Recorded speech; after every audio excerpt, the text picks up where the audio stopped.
Be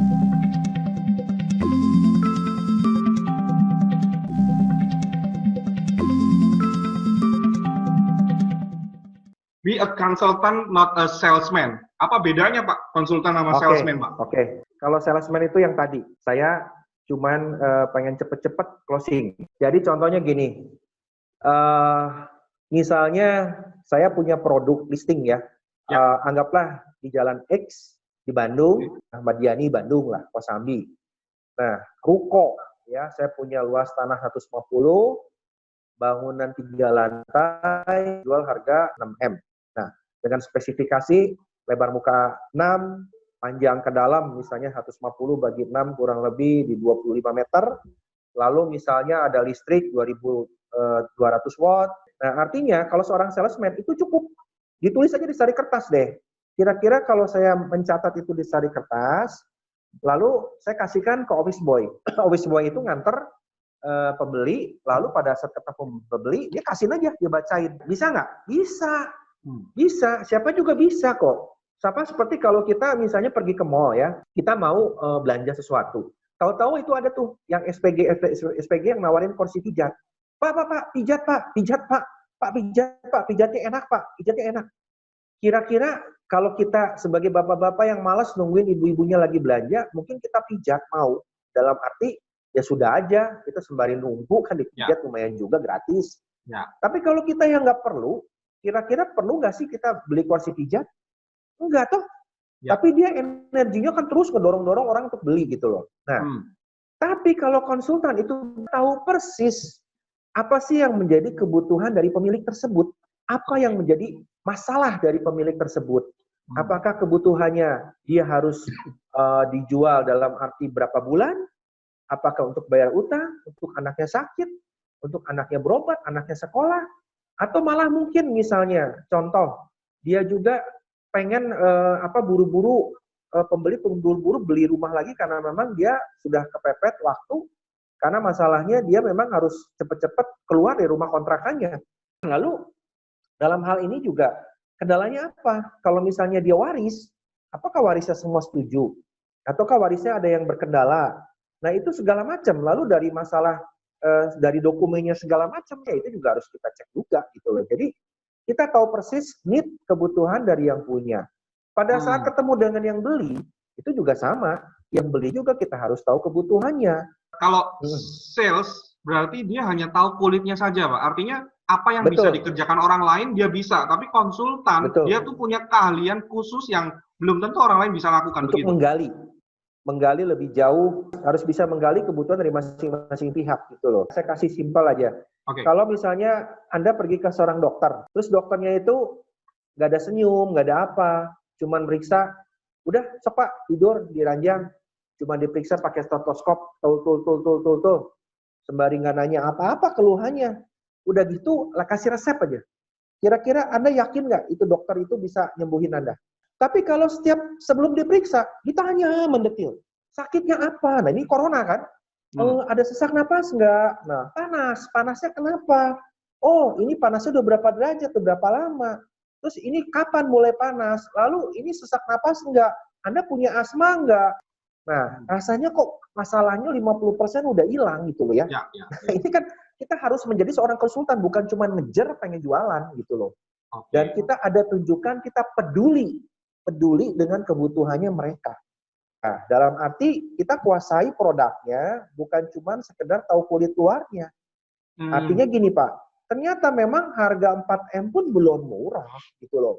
Ternyata kalau sudah dihitung punya itu, mungkin harga market price di sana yang wajar itu adalah 3M. Nah, 3M ini kan kita juga harus memberi pengertian kepada penjual kalau memang masih kemahalan. Atau malah sebaliknya, ternyata dia nawarnya jauh, cuma nawar 2M gitu loh. Dan dia tidak tahu si pembeli ini market price-nya berapa. Jadi kita tidak bisa cuma ngegosok-gosok orang, Pak beli Pak, ini harganya murah Pak, harganya udah turun. Tapi kita tidak bisa memberikan satu konsultasi pandangan tentang bagaimana harga pasaran daerah sana, bagaimana market daerah sana, sehingga kita hanya jual, ibarat itu jual paksa. Nah, itu nggak bisa.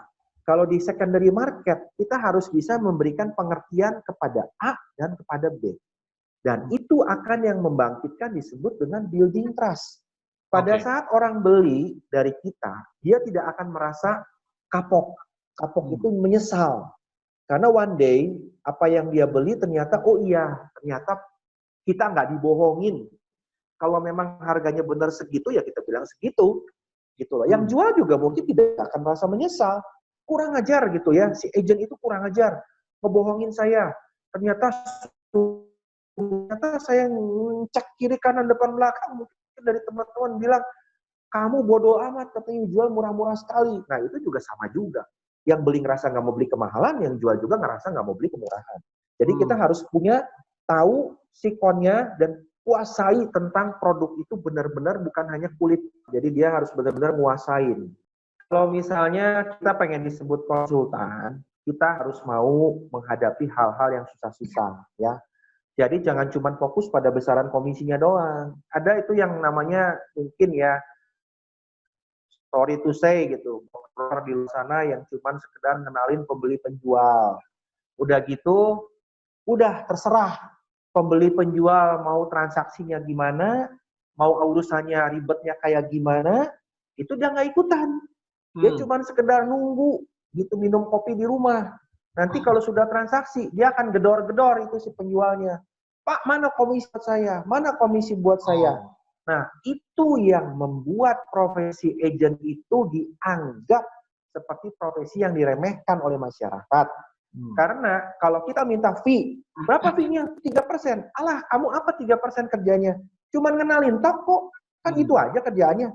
Padahal nggak seperti itu. Kita kerjanya kompleks banget kok. Contoh misalnya, kan semua orang nggak tahu. Kalau misalnya sertifikat, kalau misalnya Anda di perumahan kayak model di real estate gitu ya, kayak di developer, itu kan semua sertifikat baru. Sekarang kalau saya main di secondary market yang jalan-jalan protokol, sertifikat banyak yang lama. Itu harus ada yang namanya pemekaran, ganti buku. Nah, itu untuk pemekaran ganti buku juga mesti izin ke RT RW, mesti ada surat pengajuannya lagi. Belum lagi itu masalah misalnya nanti untuk pengecekan tentang SONA, tentang KDB, KLB, GSB. Nah, untuk IMB apa gitu masalahnya? Nah, itu juga sama. Gitu kita harus semuanya aware dari awal.